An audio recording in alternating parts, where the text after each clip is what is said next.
Assalamualaikum warahmatullahi wabarakatuh. Pemirsa, saya Dr. Putih. Saat ini saya bergerak dalam bidang integratif medicine. Saya ingin berbagi dengan pemirsa suatu teknik pemijatan sederhana untuk meningkatkan kesehatan maupun kebugaran tubuh. Nah, awalnya teknik ini saya berikan untuk pasien-pasien, terutama pasien yang berada di luar kota. Jadi selain obat yang diberikan, saya juga memberikan suatu PR pemijatan yang bisa dilakukan di rumah secara mandiri. Nah, karena hasilnya ternyata bisa dirasakan, saya ingin berbagi dengan pemirsa. Nah, ada 5 area di kepala yang akan kita tekan, yaitu tempat beradanya trigger-trigger point yang nantinya akan mengaktifasi saraf di otak dan selanjutnya akan mengaktifasi saraf-saraf yang ada di tubuh kita. Nah, untuk itu saya akan tunjukkan kelima area tadi ya. Nah, area pertama itu sekitar garis tengah kepala. Jadi dimulai dari 3 jari di atas pangkal hidung. Ini pangkal hidung, 3 jari diambil ya. Kemudian ditekan sampai puncak kepala sampai belakang. Kemudian ambil garis berikutnya, 1 jari sebelah kanan dan 1 jari sebelah kiri juga ditekan sampai puncak kepala sampai ke belakang. Nah, ukuran orang dewasa 1 jari itu sekitar 1 cm ya, tapi pada orang yang badannya besar atau anak kecil silahkan disesuaikan dengan jari tangannya masing-masing.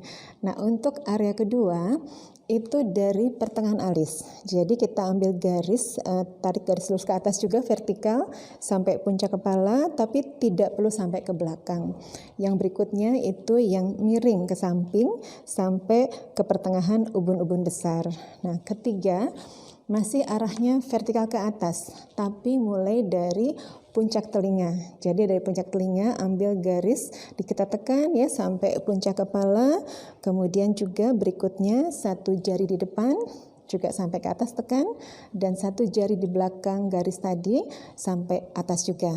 Nah, area keempat itu mulai arahnya vertikal horizontal ya. Jadi mulai dari 1 jari di atas alis, kita tekan menyamping sampai ke pertengahan kepala belakang. Kemudian dari sudut mata juga menyamping sampai ke pertengahan kepala belakang. Dan terakhir dari pertengahan telinga belakang juga ke belakang. Nah, area terakhir atau area kelima itu mengelilingi telinga kita. Dari mulai telinga depan sampai ke telinga belakang. Nah, sebelum pemijatan, saya menganjurkan agar kita semua berdoa terlebih dahulu karena kita semua meyakini bahwa tubuh kita ada yang menciptakan ya.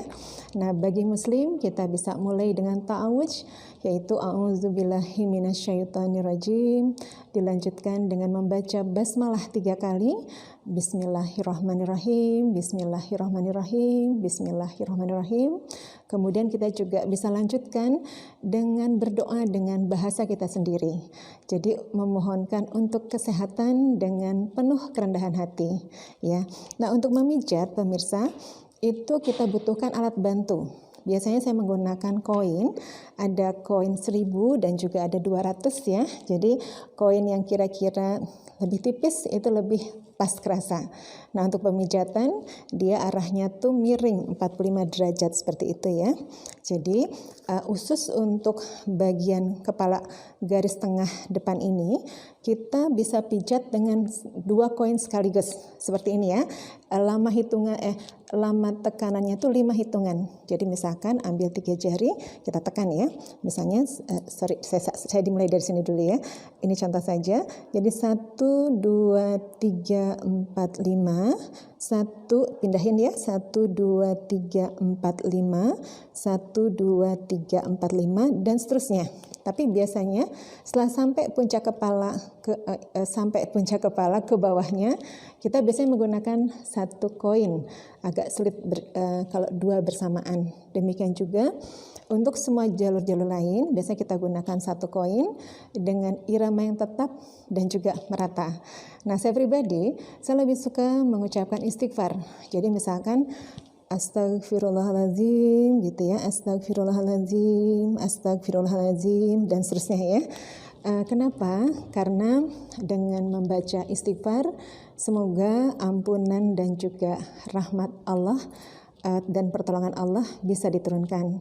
Saya meyakini ketika ampunan Allah bisa diturunkan, maka berbagai kemudahan dalam segala urusan bisa dibukakan. Seperti itu ya. Nah, teknik ini bisa dilakukan 2 kali sehari. Bisa dilakukan untuk diri kita sendiri, misalnya kepalanya pusing, berat, atau kurang fokus gitu ya. Bisa pada anak kecil yang lemah dan juga sering mengalami gangguan kesehatan, atau pada orang tua yang yang kondisi tubuhnya mulai menurun, kemudian juga sering sakit-sakitan juga. Nah, bisa dilakukan terapi pemijatan sederhana ini dengan rutin. Nah, berita gembiranya, sebagian pasien-pasien saya yang mengeluh misalnya sulit tidur, kemudian ada gangguan sepanjang tulang belakang sampai tulang ekor, ternyata atas izin Allah banyak yang merasa berkurang keluhannya. Nah, harapan saya semoga dengan niat untuk bisa meningkatkan amal dan ibadah kita kepada Sang Pencipta kita, semoga teknik pemijatan sederhana ini bisa memberikan manfaat kepada pemirsa dimanapun Anda berada. Terima kasih. Assalamualaikum warahmatullahi wabarakatuh. Sehatkan jiwanya, sehatkan raganya, bersama membangun negeri. Ayolah berjuang, ayolah berkarya, bersama untuk Indonesia, bersama untuk